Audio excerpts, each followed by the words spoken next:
Bill Gates, orang terkaya di dunia, pendiri daripada Microsoft, pernah berkata, lahir miskin itu bukan salah kita. Tapi kalau kita mati dalam kondisi miskin, itu mutlak kesalahan kita. Sehingga kalau kita pensiun kaya ataupun kita pensiun miskin, itu ditentukan oleh diri kita, bukan oleh orang tua kita, bukan oleh saudara kita, oleh tetangga kita, teman kita, atau mungkin lingkungan kita. Tapi sekali lagi saya tegaskan, tergantung dari diri kita, bukan orang lain. Banyak contoh orang-orang kaya dan makmur yang dilahirkan dari keluarga yang miskin. Yankom, penemu WhatsApp, dilahirkan di Kiev, Ukraina, dari keluarga yang miskin. Keluarga Yankom migrasi ke Amerika untuk mengejar sesuatu yang dikenal dengan nama American Dreams. Yankom sekeluarga mengawali hidupnya di Amerika sebagai seorang gelandangan. Dan kemudian Yankom melamar ke banyak perusahaan dan akhirnya diterima sebagai seorang cleaning service. Yankom hidup berpindah-pindah tempat dari satu tempat ke satu tempat yang lain. Yankom tidak punya tempat tinggal tetap. Tapi Yankom tetap mempunyai impian yang besar, tetap mempunyai yang namanya American. Yankom juga punya etos kerja yang kuat untuk meraih impiannya. Yankom juga mempunyai kemauan belajar yang tinggi. Setiap sen yang dihasilkan dari keringatnya, dia investasikan ke dalam aset terbesarnya, yaitu dirinya. Dia belajar untuk mengembangkan diri, dia membiayai sekolahnya, bahkan membiayai kuliahnya di San Jose University, jurusan programmer yang diminatinya. Walaupun Yankom akhirnya tidak lulus. Tetapi semangat belajar Yankom tidak pupus karena dia tidak lulus kuliah di San Jose University. Yankom tetap belajar otodidak tentang programmer. Dan Yankom memberanikan diri untuk melamar ke banyak perusahaan-perusahaan programmer. Salah satu perusahaan programmer yang dilamar oleh Yankom yaitu sebuah perusahaan raksasa yang bernama Yahoo. Dan akhirnya Yankom bisa diterima bekerja di Yahoo. Setelah beberapa saat bekerja di Yahoo, saat Facebook sedang naik daun, Yankom berusaha untuk melamar ke Facebook. Tetapi ternyata kemampuan Yankom diragukan oleh Facebook. Facebook menolak Yankom. Tapi Yankom tidak pernah pupus impiannya untuk bisa menjadi orang yang kaya dan makmur. Yankom akhirnya bersama dengan Brian Acton di tahun 2009 mendirikan sebuah perusahaan yang bernama WhatsApp. Dan apa yang terjadi? Di tahun 2014, WhatsApp bertumbuh secara pesat dan aplikasi Messenger ini bahkan mengalahkan BlackBerry Messenger. Dari kisah sukses daripada WhatsApp, Facebook kemudian akhirnya menego untuk membeli WhatsApp dari Yankom dan Brian Acton. Dan akhirnya deal nilai US dollar 19 miliar. Itu berarti sekitar 275 triliun rupiah. Dan menjadikan Yankom dan Brian Acton sebagai salah seorang terkaya di dunia.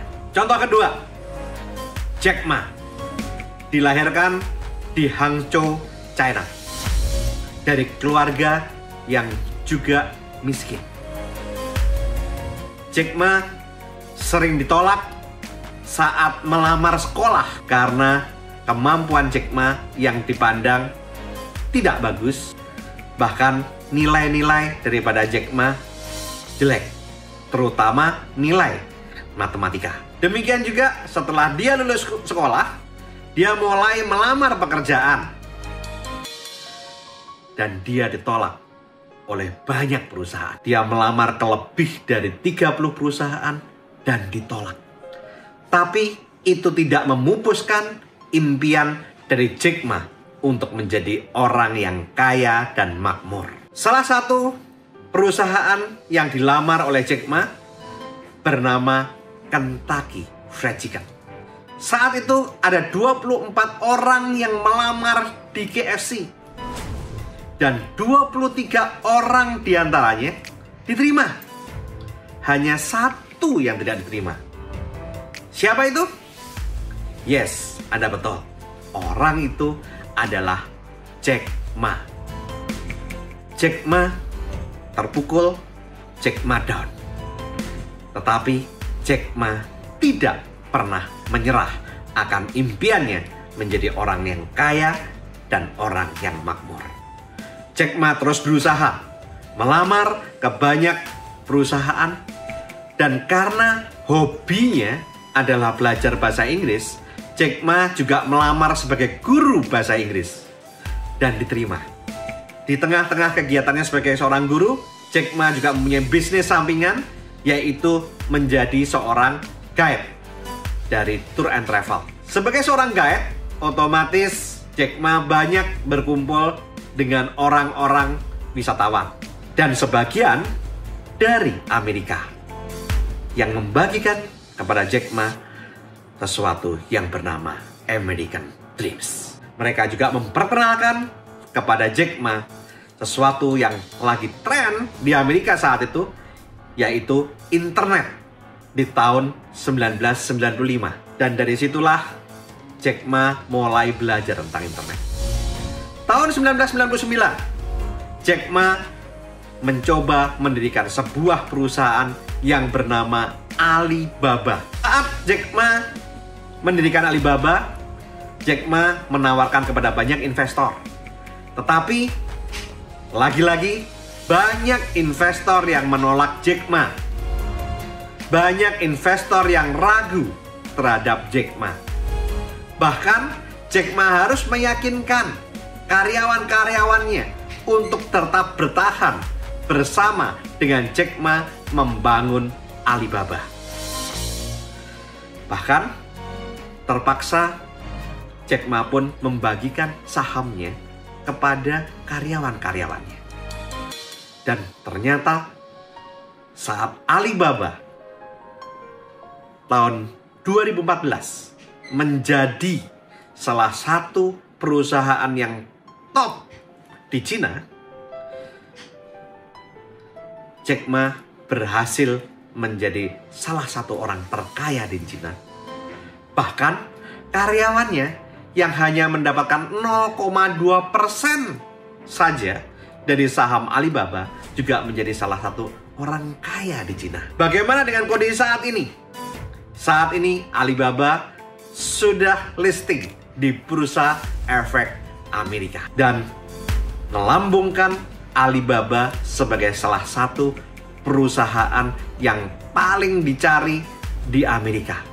Dan saat ini Jack Ma adalah orang ke-23 terkaya di dunia dengan total kekayaan 43,2 miliar US dollar atau mendekati 626 triliun rupiah. Contoh ketiga, kalau dua tadi berasal dari luar negeri, contoh ketiga saya berasal dari dalam negeri Indonesia. Contoh ini seseorang yang bernama Bapak Khairul Tanjung. Bapak Khairul Tanjung lahir dari keluarga yang sederhana di Jakarta. Ayahnya berprofesi sebagai seorang wartawan yang surat kabarnya dipaksa tutup pada masa Orde Baru. Sehingga rumahnya terpaksa dijual dan keluarga Bapak Khairul Tanjung berpindah dari satu tempat ke tempat yang lain.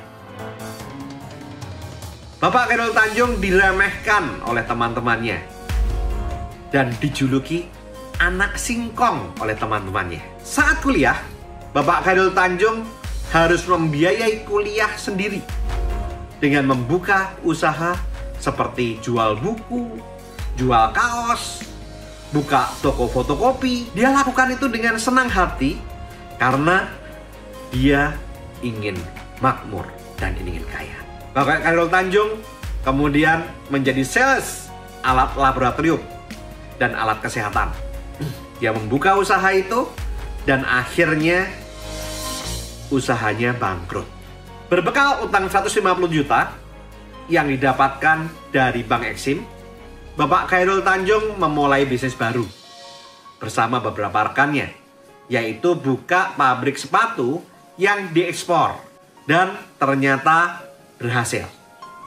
Tapi di tengah keberhasilannya, Bapak Khairul Tanjung merasa dia mau membuka bisnis yang lebih besar lagi. Dengan akhirnya Bapak Khairul Tanjung membentuk sebuah grup bisnis yang bernama Para Group, yang mana punya 3 bisnis inti. Yang pertama bisnis keuangan, yang mana saat ini Bapak dan Ibu bisa melihat ada Bank Mega, Mega Life, Mega Capital, Mega Finance, dan masih banyak yang lain. Bisnis inti kedua yaitu bisnis properti. Bapak Khairul Tanjung membuka Para Bandung Property yang mengelola Bandung Supermall, ada Para Bali Property, Para Batam Property. Bisnis inti ketiga yaitu multimedia dengan Pak Khairul Tanjung mendirikan yang namanya Trans Corporation, yang mana mempunyai televisi yaitu Trans dan bahkan punya Trans Studio.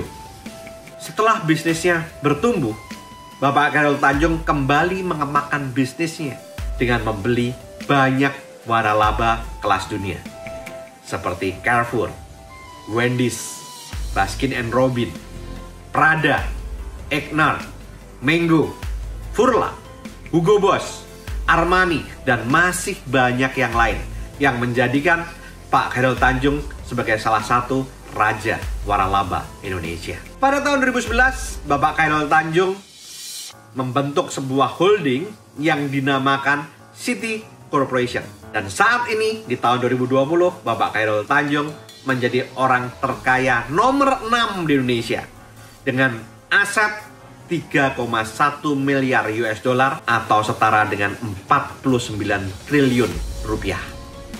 Dari sini kita bisa menyimpulkan bahwa lahir miskin itu adalah keadaan, tapi mati miskin itu mutlak kesalahan. Jadi, sobat, jangan pernah menyalahkan keadaan. Jangan pernah menyalahkan orang tua. Jangan pernah menyalahkan lingkungan. Kenapa kita tidak kaya atau kenapa kita tidak mampu. Jangan juga nyinyir dan iri terhadap orang kaya. Tapi justru milikilah impian yang besar untuk jadi kaya dan makmur. Bayar harga dari impian kita dengan bekerja keras. Belajar dari orang-orang yang sukses. Kalau bisa, cari mentor orang yang sukses. Baca buku tentang biografi orang-orang sukses. Baca buku untuk pengembangan diri kita. Dan mulailah menata keuangan kita. Lakukan saving, investing, dan protecting. Dan jangan lupa untuk berdoa kepada Tuhan Yang Maha Esa agar kita bisa berproses menjadi orang yang sukses, orang yang kaya, dan orang yang makmur. Ingat, lakukan saving, investing, dan protecting. Kalau Anda melakukan ini, hidup Anda akan sip. Lakukan saving, investing, prospecting, dan hidup kita akan sip. Sampai jumpa di puncak kemakmuran.